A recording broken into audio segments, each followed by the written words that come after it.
All right, America, it's time for the Ringside Wranglers Wrestling Report with your hosts, Haz-Bin and Jack Jaw. What's up, wrestling fans? I'm the host of Ringside Wranglers Wrestling Report. I'm Jack Jaw, and on co-hosting duties is the Haz-Bin. What's going on, Haz-Bin? How are you doing today? I'm doing great. I'm doing just great. Basically, old school. I've wined and dined with kings and queens, but I've also had to eat Triton pork and beans. Been there, done that. All right, wrestling fans. We at the Ringside Wrangler Wrestling Report. We run down the news from the WWE, the AEW, Independent. Sometimes we hit on Impact. Sometimes we hit on NWA. If it's important and it's fun, we cover it. This week, we're about 2 weeks out from WrestleMania. We've got some fallout from that. We're looking forward to the Money in the Bank WWE pay-per-view. We even have a pay-per-view in the month of May from AEW. We'll cover that in a minute, but we want to go to the top of the news. Sad news in the WWE this week. We lost a legend, a true legend, Howard Fink. There he is right there. That's the man, Howard Fink. We lost him this week. What's your thoughts on that?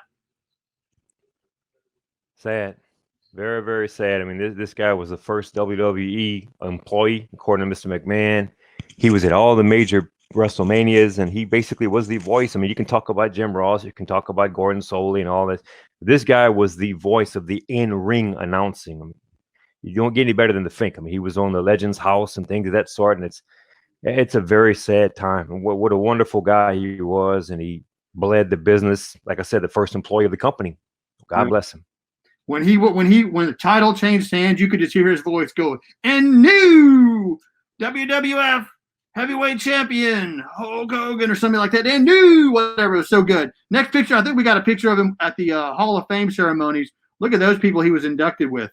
I mean, you've got Mean Gene, you've got Tony Atlas, you've got that's your Legends House right there. Yep. Yeah, that's your Legends House crew. That's everybody in the Legends House right there. There you go. But the sad thing is, look at the people in that picture that are no longer with us anymore. You got three of them. Three of them right there I'm seeing. Either way, I'm not sure what Tony Atlas is up to these days. But either way, next on the WWE pay-per-view radar, you've got Money in the Bank. At one point, they were going to cancel it. Now it looks like they're going to have it. And the good news to me is it's not one more thing going on at the Performance Center in Orlando. They're moving it up to corporate headquarters, WWE corporate headquarters right there.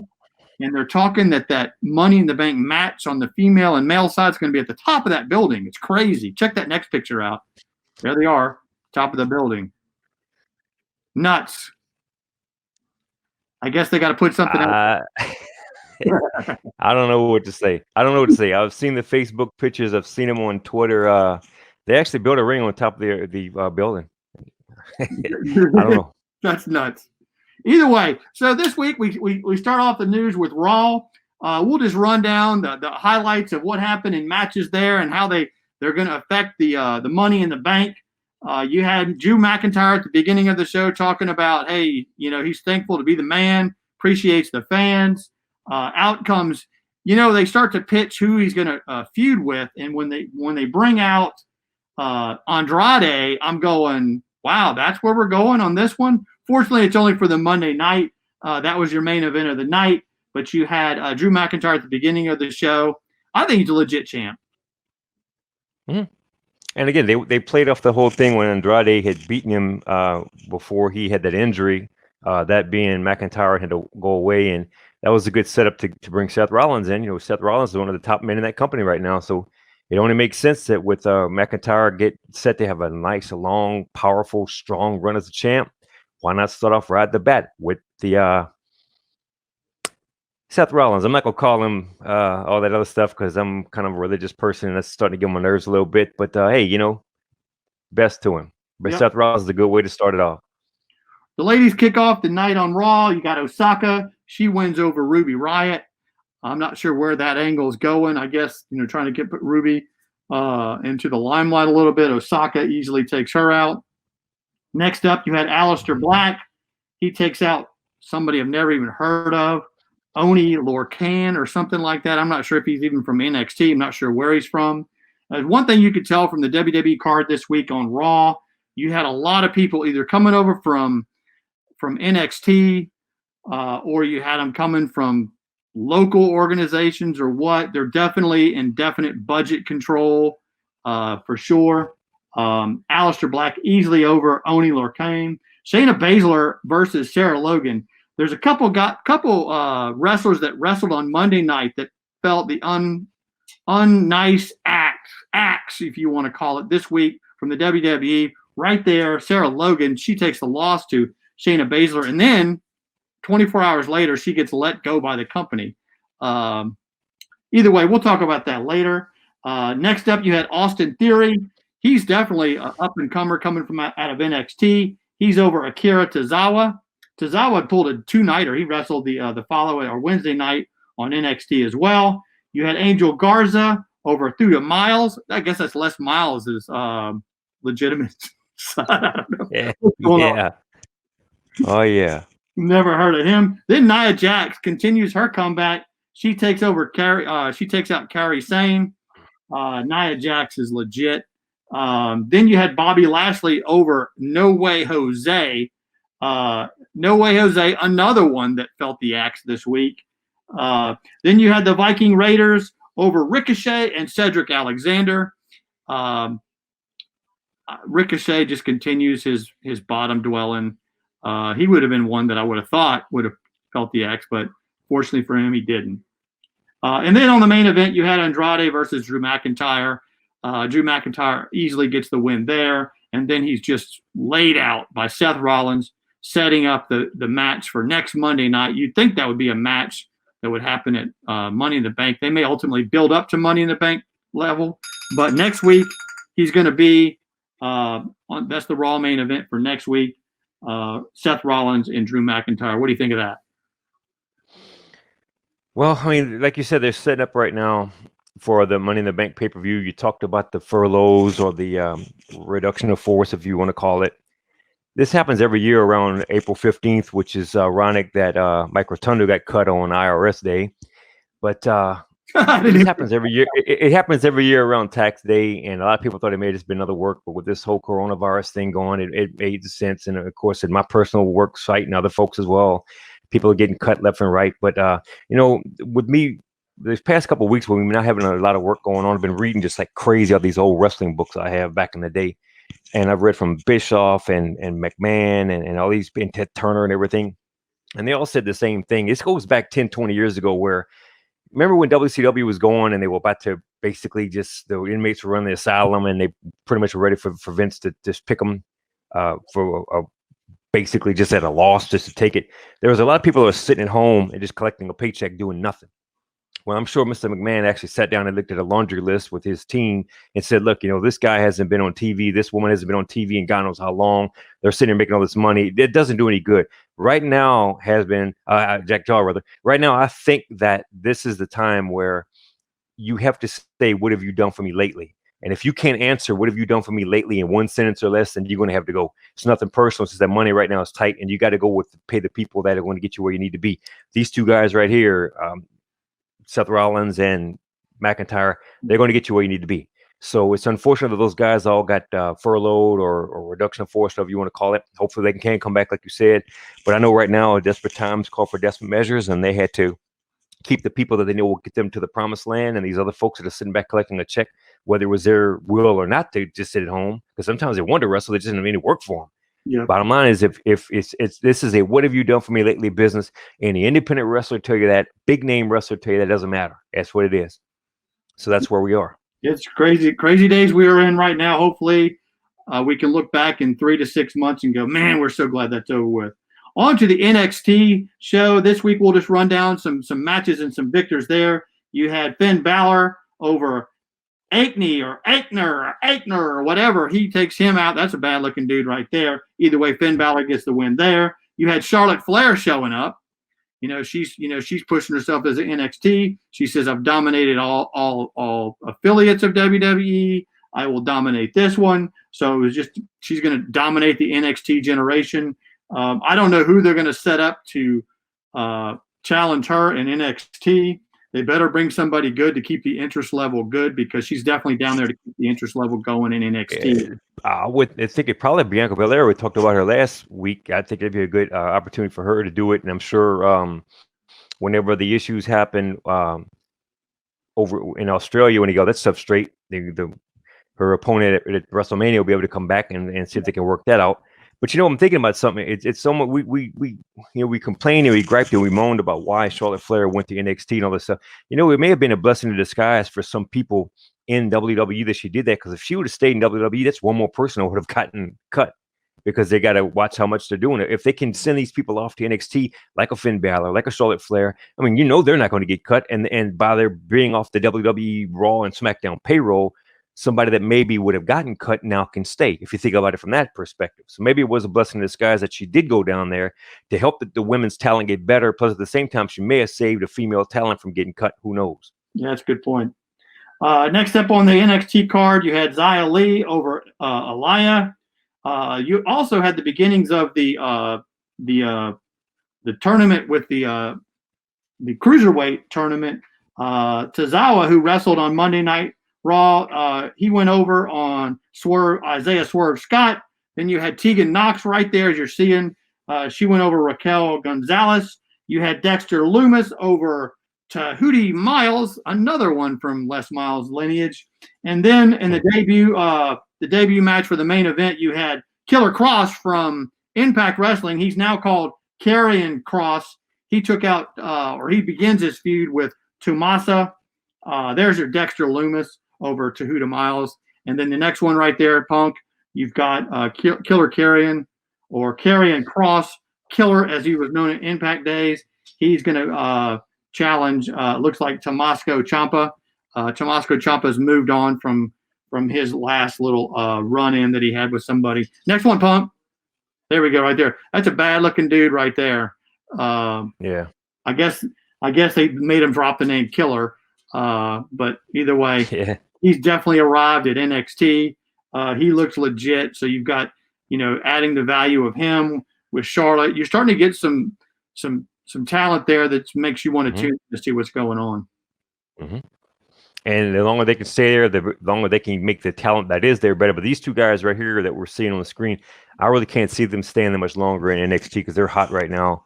And after a while, the product, again, reading all these books I've read from the days of old, one of the things everybody talked about in these books is you don't want to get overexposed, especially back in the old territory days. I know we're not doing territory days anymore, but I think the theory is still the same. You don't want to get overexposed on something. These guys have been on NXT for 5-6 years. Like, man, what the hell? So I think at some point, these two guys in particular are going to make their way over to WWE Raw, SmackDown television.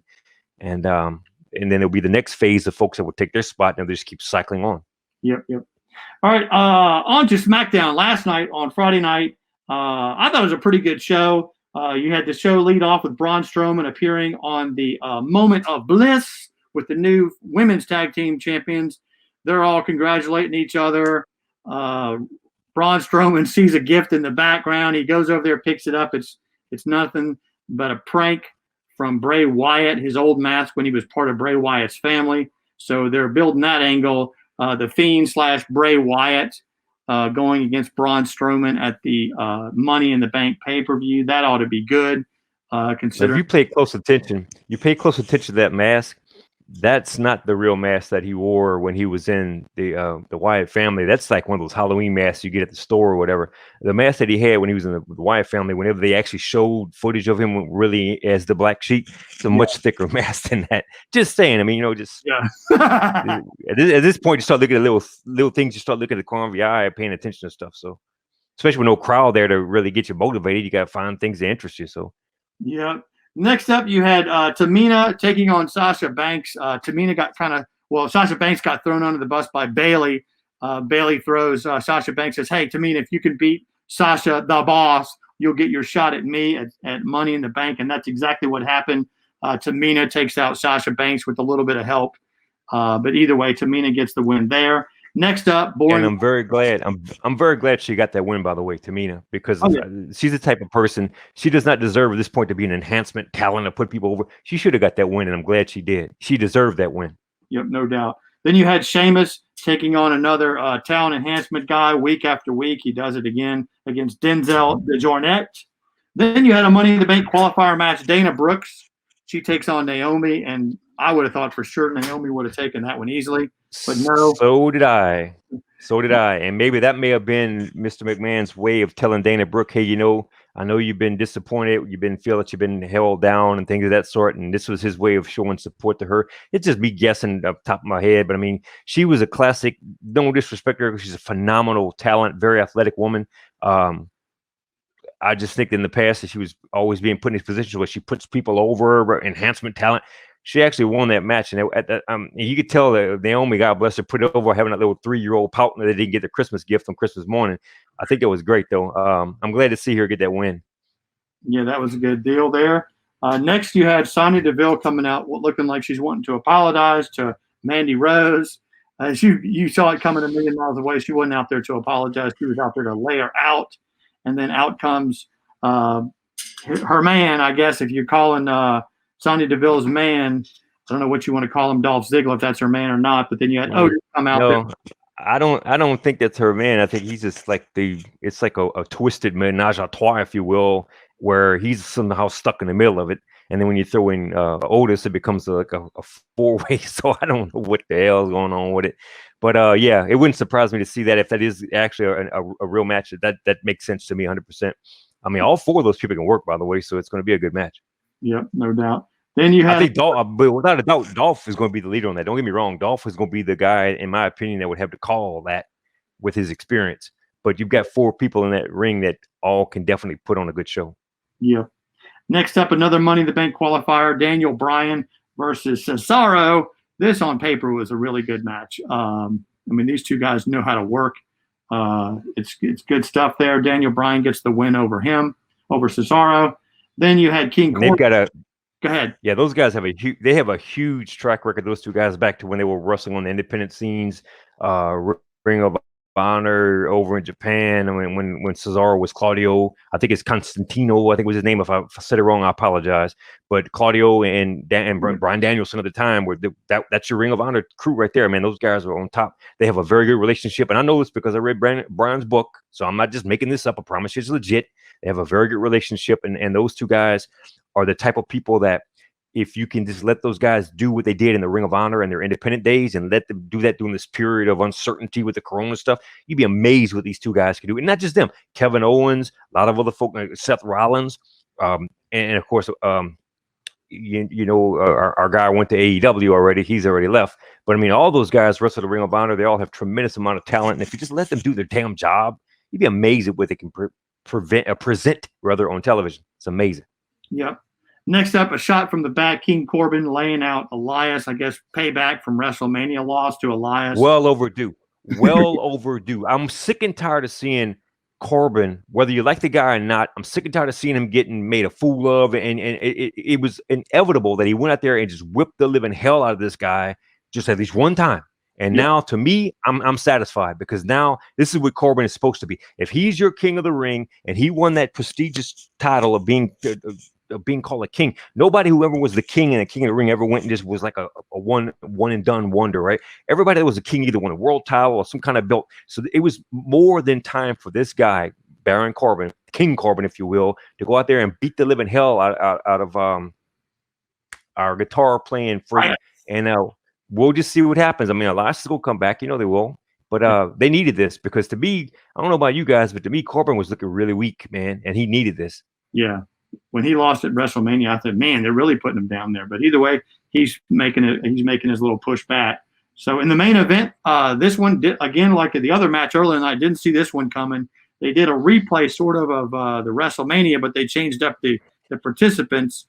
This week you had a 3-way match going for the tag titles. I mean, it was crazy. You had the Uso brother, the Miz, and Big E. Would have never thought Big E would have pulled it out, but you've got your New Day as tag team champions again. Maybe this is the time that the New Day will go back heel. Who knows? And I know they filmed all this stuff well ahead of time. I know they said they'll be doing stuff live, but I've read that they filmed a lot of material ahead of time, another 2-3 weeks ahead. They're starting to film some stuff for Money in the Bank as well. It's going to be pre-taped, etc. Probably that match at the corporate headquarters will be pre-taped. But I was thinking to myself out loud when I watched this match Friday night.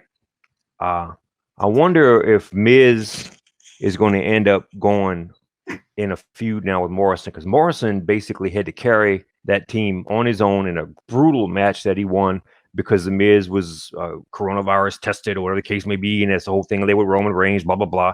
But I'm just wondering if he can come back and say, "Hey man, you mean to tell me I had to sit there and carry this team on my own, and you couldn't even do it on your own?" It'd be a great way for those two guys to feud. Not saying they're going to do it.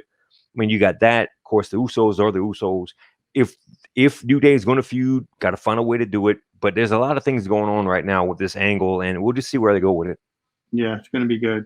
So there you got it. Big E wins the match, and the New Day are the new tag champions. It'll be interesting to see if they bring back Xavier Woods to be the other half.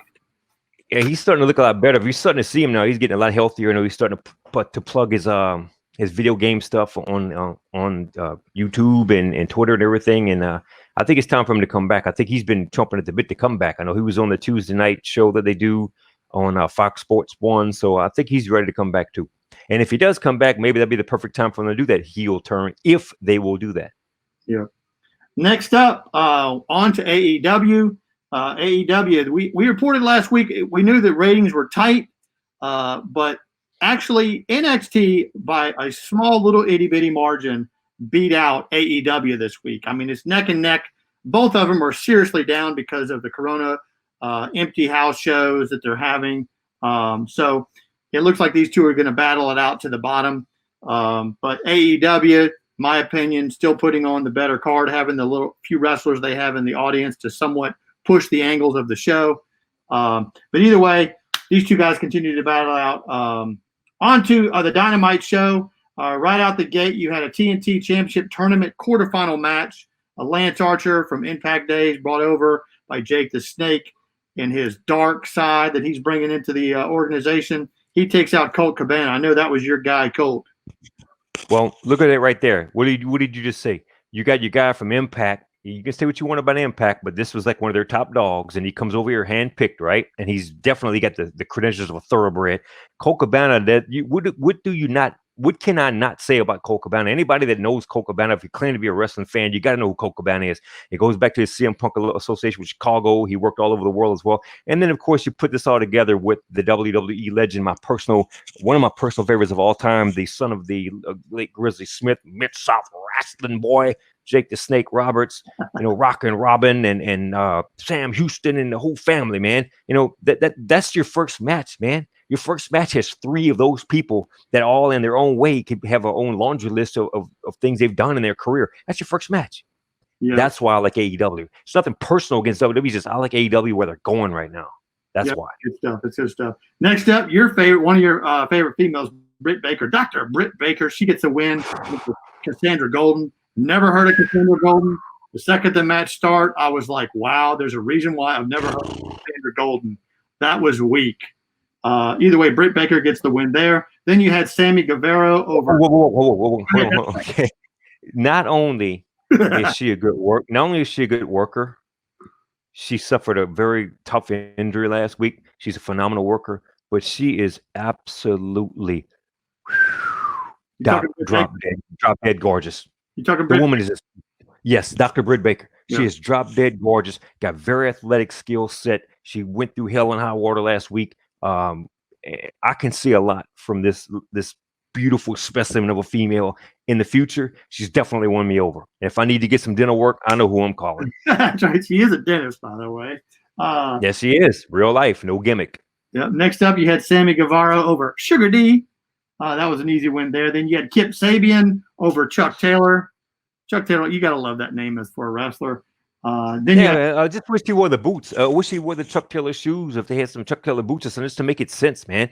And our boy Brad, God bless him, man. He's doing so good right now. I'm a big fan of Orange Cassidy and Chuck Taylor. I mean, it's sweet. I like it. You and I have a very close friend of ours whose name is Brad, and that's his twin brother right there, There you Orange go. Cassidy. There you go. And then you had Sean Spears taking out Justin Law. There he is, the perfect 10 guy. And then in your main event, this is the one they built up for a couple of weeks. Man, if it would have just been in a live audience, it would have been so much better. It was still a pretty decent match. John Moxley gets the win over Jack Hager. I'm guessing you had JR back doing commentary, so that was kind of exciting. So, yeah, well, they had obviously pre-taped the match so they could just get him to do his voiceover like he did back in the days of Mid-South and early WCW. But yeah, that could have been a pay-per-view match right there. And I'm sure they're probably maybe they'll have a rematch. You said they're going to have one in May, right? Maybe they'll have that rematch there. Maybe they'll have it then. I mean, they should have it then.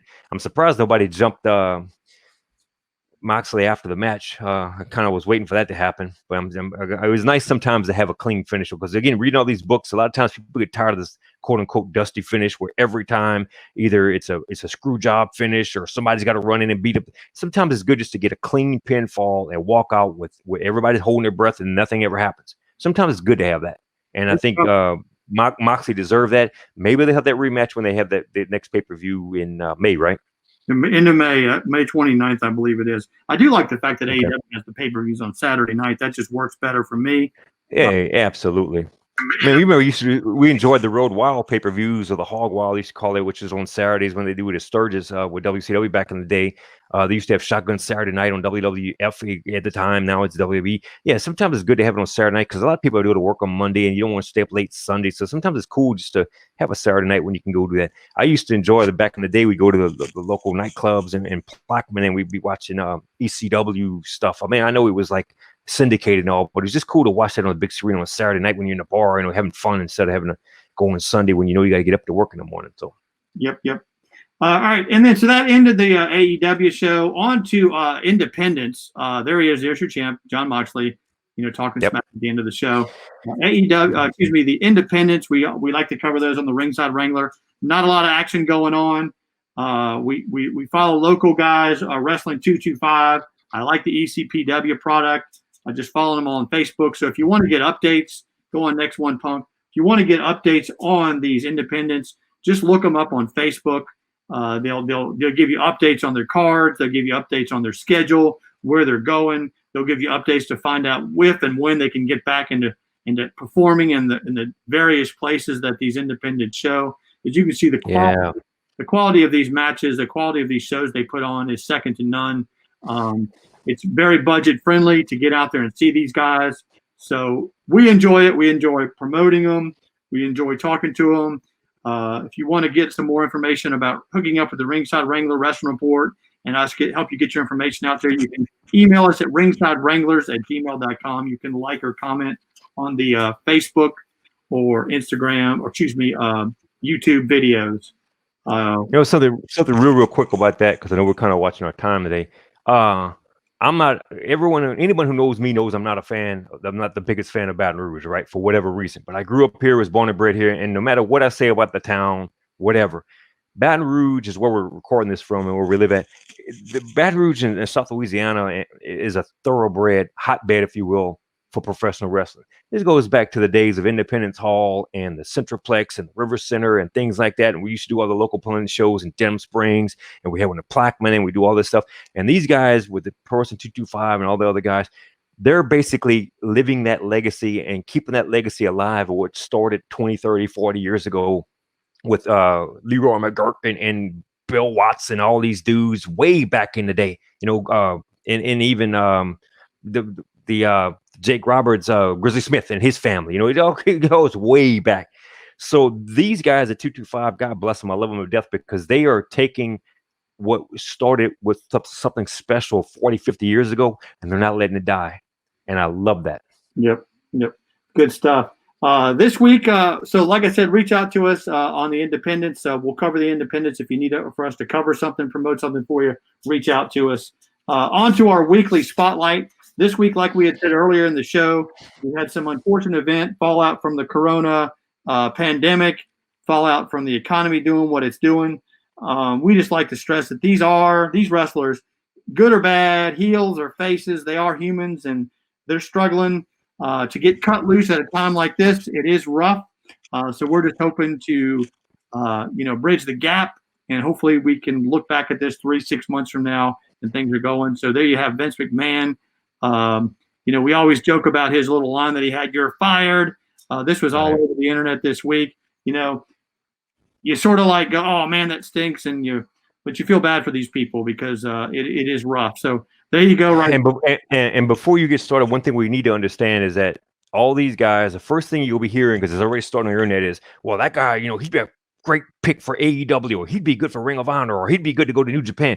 You got to understand, those people are in the same financial crisis that Mr. McMahon's in. This coronavirus is not just US based. It started out in China and made its way over here. It's worldwide. That's why it's a pandemic. So the bottom line is, all these guys got cut, but don't automatically assume, oh, that's AEW, that's New Japan, that's I got a brain lock right now. Impact. I've been on isolation for too long. Ring of Honor is what I was trying to say. But you got to understand that. I mean, everybody's going through these crises right now. So, we can go ahead and decide who we think will be a good pick right off the bat. I think Eric Rowan will be a great draw to join the Dark Order with Brody Lee, get 2/3 of the family back. But let's just roll with it. Yep. So Drake Maverick, he had some pretty good funny angles with the 24/7 title, going back with R-Truth and Married or whatever. He looks quite upset. That was a social media post he had. Another one that felt the hammer, Kurt Hawkins.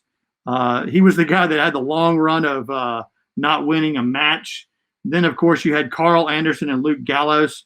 I really think this is going to impact or affect AJ Styles. These are his sidekicks.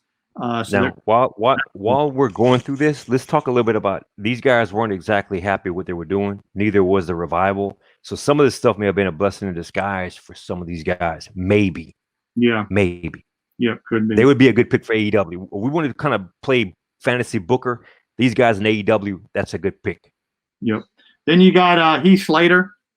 He used to always push the angle going, "I got kids, I need my job," because he was quote unquote let go from the time when he was with SmackDown, and he didn't get drafted to Raw, and he was like out of work or whatever. So I guess reality strikes Heath Slater.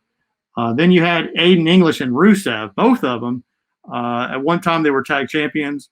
Both of those guys get let go. We've been talking for weeks about Rusev not having a place, and I guess Vince felt like since he didn't have a place at this time, I certainly think Rusev comes back at some point in the coming months. But since he didn't have a place, he's not on-air talent right now, so let's just cut our losses right now. I don't know about Aiden English, but letting Rusev go to AEW, that's a bad mistake. Yeah, that would be bad. Way bad, especially with his wife getting that big deal that she did. She re-signed that big deal. They didn't let her go because she's still in the angle with Bobby Lashley right now. But man, Rusev, from the day he came in, I told you last week when he had that long hair and he had the bare feet, this dude looked like a beast, and he still is, in my opinion.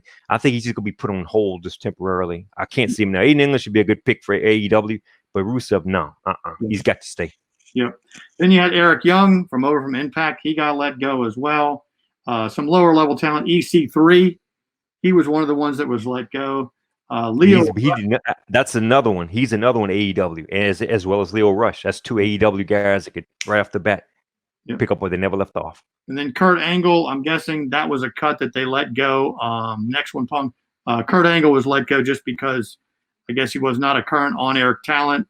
He was probably working the back with wrestlers to promote some of that stuff. He's got a Legends contract, you know that. Yep. Then you had Sarah Logan, who's, like I said, she wrestled on Monday night. It was let go, 24, 48 hours later. Back to AEW. I mean, the female division of AEW definitely needs some help. I'm not sure what Laura. The Ride Squad was hardcore, man. Ride Squad was hardcore, and I could see her going to AEW and she and Britt Baker, they could get together or whatever, or have a feud, and I could just see them. Yeah, she'd be a good pick. She was always one of my favorites in WWE. Laura Logan there for a second. That's the Fox lady. Either way, Sarah Logan, she got let go. Then Rowan, that was somewhat of a surprise. I guess we'll never figure out what was his animal in the cage or whatever. I think it was a spider. I think he ended up being a spider is what they had said, if I'm not mistaken. But look, I can tell you right now, Dark Order. Ain't no doubt. Dark Order, Brody Lee, 2/4 of the family back. There you go. That would be big. Then you had a husband and wife, real life husband and wife, Mike Canales and Maria Canales. They never really had a part in any show. She had remember what I told you. What did I tell you about 20, 30 minutes ago? What have you done for me lately? These guys have been on contract, sitting at home, and it's no disrespect to them because they probably want to work. But if it's about timing, it's about being in the right place at the right time and having the right things happen to you. They just weren't bringing anything to the table. And I'm not saying, don't get me wrong, I'm not saying it's their fault. They probably wanted to work. They're both very talented. I know Maria had a huge talent whenever she was here in the first stint with WWE, and her husband did really well with the other organizations. But as of right now, with the limited funds that we have with this coronavirus, what can you do for me right now? And the answer is, I can't. That's right. I mean, they weren't doing much to begin with. I mean, they had the little small angle with the 24/7 belt where she won it when she was pregnant, and then said you couldn't take her on. Then her husband took her out. That was just dumb. Then you had Zack Ryder. He's been around for a while. I guess he's doing the call me mode. She's like, call me up. I'm ready. He and Cody Rhodes are real life friends. They're really good friends in real life. No storyline stuff. So I would not be surprised if they don't retain him with WWE, he ends up going to AEW. Woo woo woo. Then you had No Way Jose. Again, he wrestled on Monday night. They let him go. And then the one I was like, what are they doing with this one? Referee Mike Chioda. I mean, this guy's been around forever, and they let him go. I mean, I guess he had worked his way up salary wise. That it was. That's surprising. Well, I know with them being, I think this is a furlough, Jack, because of the fact that with them being in the Performance Center, they don't need to have a different referee for every match. They can just have like a certain person there. Like they knew they had that female referee. They just got in to try and go against the female tickets with AEW. I really think that Mike Chioda right now is just a furlough deal. There's no doubt in my mind that he's going to come back. They need him. He's kind of like your Earl Hebner is in the days of old, man. You got to have a guy like that. Yep. I don't see him going anyway. No doubt. But that about wraps it up this week. Again, we're like everybody else, just dealing with the stay-at-home stuff. We're still following wrestling, putting the updates out there. If you got any questions or any comments about the content we need to cover, your independent push, we can do that for you. Reach out to us at ringsidewranglers@gmail.com. Any final words, Haz-Bin? Just two things. Number one, you might not be the first, but you certainly won't be the last. And number two, he or she is as scared as a long-tailed cat in a room full of rocking chairs. Think about them two. First one's Ric Flair, and the second one is the God Almighty Jim Ross. There we go, JR the man. Either way, I'm your host, Jack Jaw. This has been the Ringside Wrangler Wrestling Report. We come to you at least once a week. Sometimes we got specials we put out there. If you need us to do a special, hook us up or reach out to us, comment, like our Facebook, comment on our YouTube channel. I'm your host, Jack Jaw. We are out.